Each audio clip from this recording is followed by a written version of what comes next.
నువ్వే నా దిక్కు అనాలి. యెహోషాపాతు చెప్పినట్లుగా నువ్వే నా దిక్కయ్యా, నాకు సైన్యం చాలదు, బలం చాలదు, యుద్ధం చేసి 3 రకాల సైన్యాన్ని నేను జయించలేను, నువ్వే నా దిక్కని సరెండర్ అయిపోయాడు ఆయన. కత్తి పెట్టి యుద్ధం లేకుండానే ఆయనకి జయమిచ్చేసాడు దేవుడు. ఆయన మీద మనం ఎప్పుడు ఆధారపడతామో ఇంకా పని ఆయనది తప్ప మంద కాదు.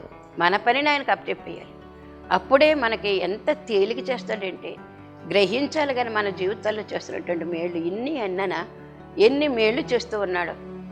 కోటీశ్వరులు కాకపోవచ్చు, వెండి బంగారం మనకు లేకపోవచ్చు, మరి బంగ్లాలు మనకు లేకపోవచ్చు, కోట్లు మనకు లేకపోవచ్చు, అన్నిటినీ మించినటువంటి గొప్ప తండ్రి నీ తండ్రి నా తండ్రి ఎన్నాడని మనం అర్థం చేసుకొచ్చినటువంటి వారమైనా కనుక దేవుడు ఇక్కడ మనకు తెలియజేసే విషయం ఏంటంటే ప్రకృతి అంతా కూడా దేవుని చేతిలో ఉంది. సూర్యచంద్రాదులు దేవుని చేతిలో ఉన్నారు. వాయుమండలము కూడా దేవుని చేతిలో ఉంది.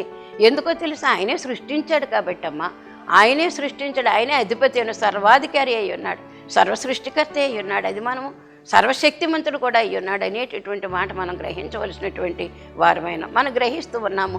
అనేక మందికి గ్రహింపు శక్తి కావాలని కోరుకుంటూ ఉన్నాం. అందుకే ప్రార్థన చేస్తూ ఉన్నాం మనము. కనుక దేవుని యొక్క కృపను బట్టి దేవుడు మనకు తెలియజేసే ప్రతి విషయాన్ని కూడా దేవుడు విపులముగా మనకు తెలియజేస్తున్నాడు. కాబట్టి మనం అర్థం చేసుకోవాల్సినటువంటి వారమైన